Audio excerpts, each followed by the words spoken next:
you can start a group home business in some easy to understand steps. And so if you're ready to make some money and do some good at the same time, let me introduce you to the group home multi-six-figure business owner, Terrence. What's going on? Been in the group home space for 5 years, made multiple six figures. And my favorite part is the last couple of years, I've been helping people across the United States get started, leave their 9-to-5 jobs, open up multiple locations, and make a difference in their community as well. So break it down for us. How do you get started with a group home business? And tell me the difference between like licensed and an unlicensed business. Biggest difference between a licensed group home and an unlicensed group home is going to be whether or not you are providing care and services. So in a licensed home, you're billing for care and services. Unlicensed home, you're just focused on the housing side of things. And as I'm sure you've seen the news, housing is what we're in a crisis in. So veterans, seniors, low income adults, kids aging out of the foster care system, everyone needs a safe place to call home. And in business,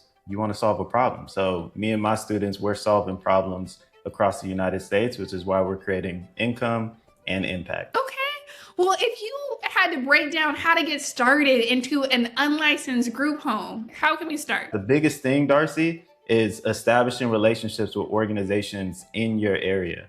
There's probably hundreds of nonprofit organizations that are already providing case management services. They're getting calls from clients saying they need housing or they're going to be evicted soon. They have income. A lot of them are on Social Security or disability. They just can't afford to go out and get a new apartment and pay 3 times the rent. Maybe they don't have the best credit score. So as soon as you start establishing those relationships with the case managers, social workers, dispatch nurses, etc., your phone's going to be ringing off the hook. They're going to be reaching out to you asking, hey, I have this client that's ready to go. Do you have availability? How soon can we get them moved in? Nice. That's what I like to hear. Easy client inflow and helping people too. So who would you say this business model is a good fit for? Like what kind of business owner would I or my viewers need to be? Someone who likes helping people and wants to make money. 2 greatest things. A lot of people come to me, they're medical professionals, especially they're nurses. You've been providing care your whole life. You just have a heart for people. You see someone walking down the street, they have a sign up. You're always the one to say a prayer over them, make sure that they're good. And you also want to generate income for yourself. So you're tired of your 9-to-5. You want to leave your job. You want to create something long lasting, something that you can learn and do with your kids as well. This business model, in my opinion, is the best way to create income for yourself and help people at the same time. The money has been great throughout my years of being open, but I promise you, Darcy, the thank yous that I've received from the residents who have moved in, telling me about their story, how grateful they are to have a safe roof over their head, that's what helps me sleep peacefully at night. Wow, a business that has impact and money? I feel like that is so rare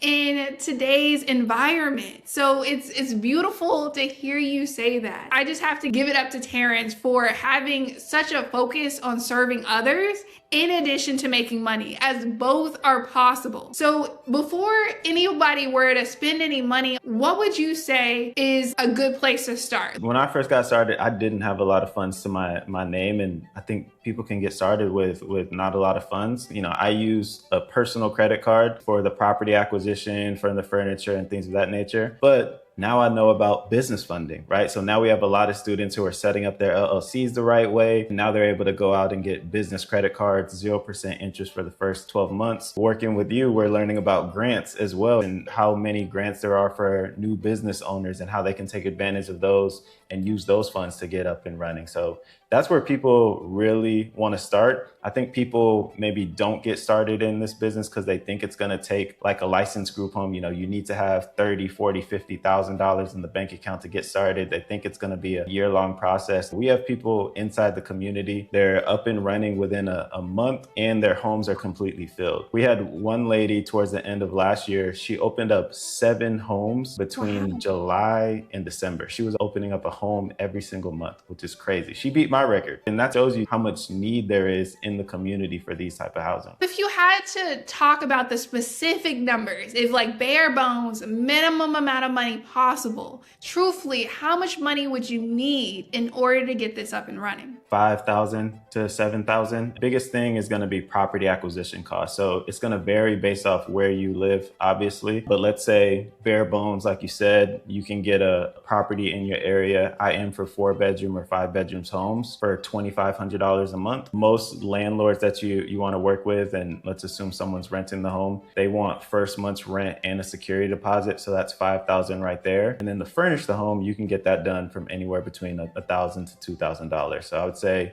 that $6,000 to $7,000 range would give somebody everything they need to get up and running. What would you say would be like the typical profit margins with a group home business? I think it's pretty standard as far as profit margins goes for most businesses. So you're looking around like that 50 to 60% window. And the biggest cost is going to be the property side of things. So whether it's the rent or the mortgage, that's going to take out a big chunk of change. Depending on your setup, I include cable, Wi-Fi, utilities in my offering. So you have to account for those expenses as well. How do unlicensed group homes actually make their money? And how often would you say that money is made? You get paid every single month. Sometimes you can get a group of checks all at one time and cover multiple months. But there's two main ways that I like to focus on getting paid. So you're either working directly with the individuals who are paying through their Social Security, their disability, or their VA benefits. The other option is through guaranteed income from agencies. So those local organizations we mentioned earlier, a lot of times they get donations, grant funding that they're able to utilize to help people get placed into my home. So they'll cover the rent for those individuals on every single month. That's the exact way that you get paid.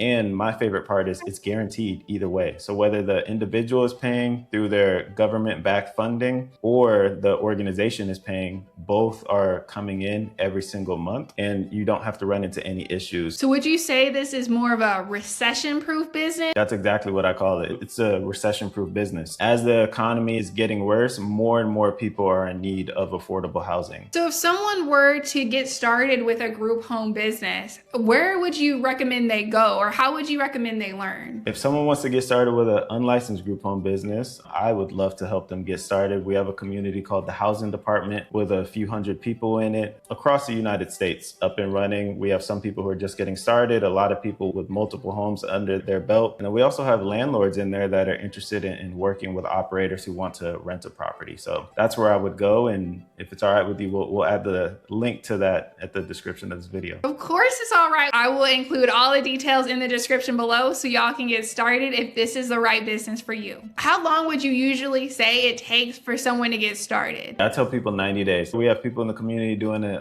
a lot faster than that, but because it took me 90 days, I tell people, hey, you have no reason why you can't do it in 90 days, especially with the step-by-step blueprint that we provide in the community. Just to break it down a bit more, when it comes to relationship building, it's nice to know that there are landlords in your community, but how difficult is it to go out on your own and build the relationships with landlords or nurses or people who would actually have the clients or the people who would need housing? How difficult is that to build those relationships? I would say for the organization side of things, establishing the relationships with the people who are going to send you clients is one of the easiest things you can do, because instead of going out and imagine trying to do sales pitches to people and convince them to buy something, you're coming to them saying, hey, can I help you? Can I offer you this service that I know you're in need of? So oftentimes they're excited about the opportunity that's coming in the community, which I was shocked about. Being a natural introvert myself, that was one of the biggest things I had to get over. On the landlord side of things, you're gonna hear,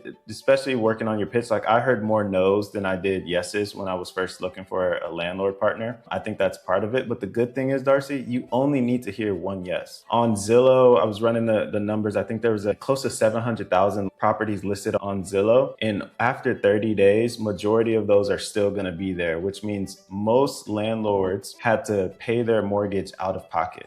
Landlords didn't get an investment property to pay for those funds out of pocket. So when you approach them and you already have the organization partners ready to send you clients and you ask them if you can utilize their property, a lot of them are going to want to say yes so that they don't have to take care of the mortgage anymore. So this sounds sounds like a win-win. The landlords benefit by having people in their house. Also, the people benefit or the clients benefit because they actually get affordable housing. Who's losing in this situation? Because it sounds like everybody is happy and making some money. I'll tell you who's losing. It's unfortunately the people who are still sitting on the sidelines considering if this is the right business for them. I told you I got started in this business after I regave my life to Christ. There's so many people who have come to me in the community and said, man, God put this on my heart 10 years ago, or I've been thinking about this for 5 years. I've been thinking about this for a couple years. I'm like, why haven't you started yet? There's people in your area who are waiting for you to open up the home so that they have a safe place to call home. But you're too concerned about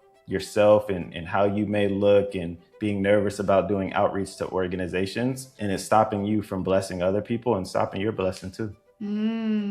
Yeah, with this business model, everybody's being blessed. It seems like there's so much positive. What's negative here? There has to be something. The most challenging part, and I think it's anything with real estate, is the people management side of things. So you are dealing with vulnerable populations. Some individuals may have minor mental health problems that they're overcoming. You may be dealing with individuals who are fighting a substance abuse they're working through. So those things happen and you have to be aware of that. You may have people who get into like debates or arguments inside of the home. So people management side of things is, if you wanted me to put a negative on it, it's something that you have to be willing to handle it and manage. But what I believe in everything in life, you have to be managing something. And as God sees what you're able to manage, the more capacity that you're able to show him, then the more he's going to bless you with. So it seems like you've been blessed to not only start a group home yourself or start multiple group homes, but also teach your community and show them a clear path on how they can start a group home as well. And so if you had to, in less than a minute or 5 minutes, I'll give you 5 minutes. If you had to create like a blueprint of how to get started step by step, could you quickly break it down for me for someone who doesn't know anything about group homes to give them the confidence to go out and start a group home? Absolutely. And you brought up the community, just so you know, the goal of the community and why I started it is we have a goal of housing and helping 10,000 people get off the streets. I cannot house all those people on my own, but if I pour into other people and show them how to get started, we have a better shot of hitting that number. That's the goal of the community. So first step is you want to legalize yourself. So you're going to get your LLC. So LLC, EIN, business bank account, and then look into business funding, whether that's working with Darcy on the grant side and or getting business credit cards. After you have that, you need to set up I call it your front end marketing work. So you need a website. So when case managers look you up, they can see that you're legitimate. You need to have a flyer, one that's email friendly and printer friendly so that they can use it inside of their office. And then you need to build a list of nonprofit organizations that are in your area. A quick free website you can go to is shelterlistings.org. It's a national database of shelters across the United States that will show you in your exact area where they are. After you have all those things, now it's time to do your outreach. So you got emailing, calling, visiting organizations in person, pitching them on your housing business. I tell people it's better to market first, just like the big companies do. So Apple, they're going to market the iPhone before it's available in stores. Apartment complexes are going to have huge coming soon signs out when it's still just dirt and gravel there. So we start off with marketing to those organizations. Once you have 3 to 5 of them that you've had a conversation with, they're excited. They say, yes, we have people that we can send your way. Then you go out and start your property acquisition side of things, whether that be acquiring, renting, or finding a landlord partner to do 50-50 profit share with. After you acquire the property, time to furnish it, invite everyone out for a tour, start getting the home filled out, you set up your house rules, all of that fun jazz, and you're up and rolling. But that's the blueprint. Someone could take that and get up and running in the next 60 to 90 days. Where would you say is the bulk of the startup cost really coming from? You mentioned marketing material. So would you say most of the money is coming there, or most of the money is actually refurnishing the place once you have it? Most of the startup cost is going to be the actual property acquisition. You can get flyer templates inside of our community website templates, all that stuff.